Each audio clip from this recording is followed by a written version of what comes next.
Sahabat Kaya oleh Julianti. Di sebuah desa hiduplah dua orang gadis kaya yang bersahabat. Mereka adalah gadis pertama dan gadis kedua.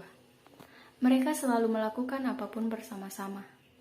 Namun, sayangnya kedua gadis ini angkuh dan sombong.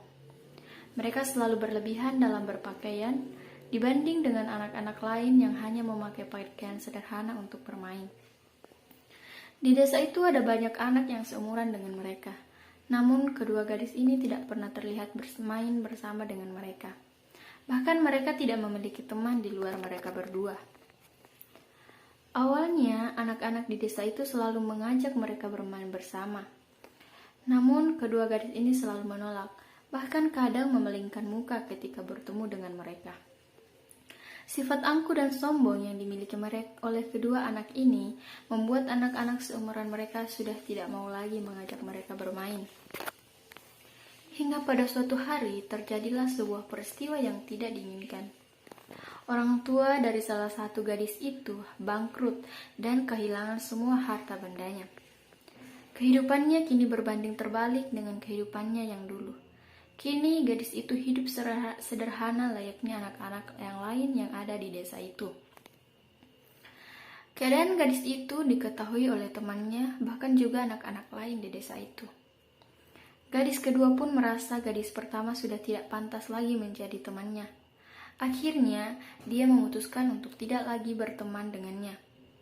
Kini gadis pertama itu hidup sendiri dan tidak memiliki teman. Anak-anak di desa itu pun tidak memperdulikannya. Pada suatu ketika, gadis pertama berjalan melewati anak-anak di desa itu. Mereka sedang asik bermain bersama dan tertawa bahagia bersama. Muncul dalam benaknya niat untuk ikut bermain bersama mereka. Namun niat itu kembali ia kubur dalam-dalam, mengingat bagaimana ia dulu selalu menolak bermain bersama mereka. Ia pun juga takut jika anak-anak itu akan mengejek dengan keadaannya yang sekarang. Dahulu ia merasa temannya hanya satu, tapi untuk selamanya. Namun sekarang keadaannya berbeda.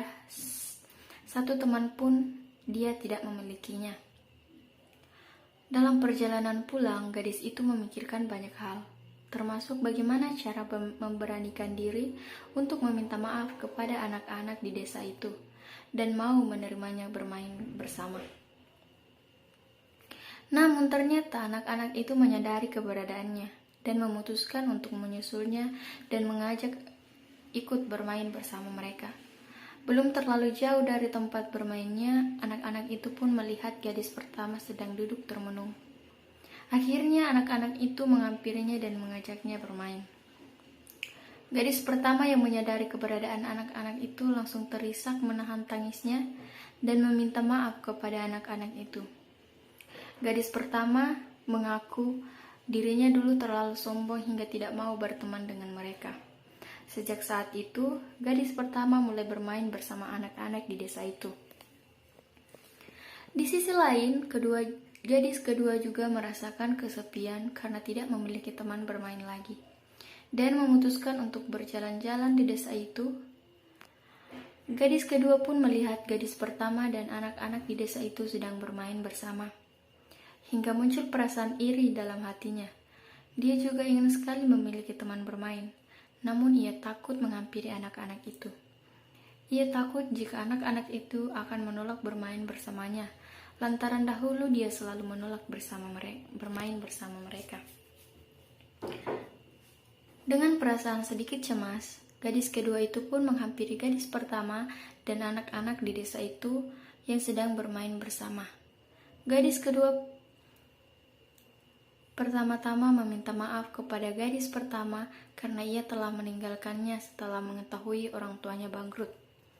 Ia juga meminta maaf kepada anak-anak di desa itu karena dahulu ia selalu menolak bermain bersama mereka. Saat itu gadis pertama dan anak-anak di desa itu sepakat untuk memaafkan gadis kedua. Mereka pun mulai bermain bersama dan tertawa bersama. Sejak saat itulah pertemanan mereka mulai terjalin satu sama lain tanpa ada perbedaan kasta maupun ras.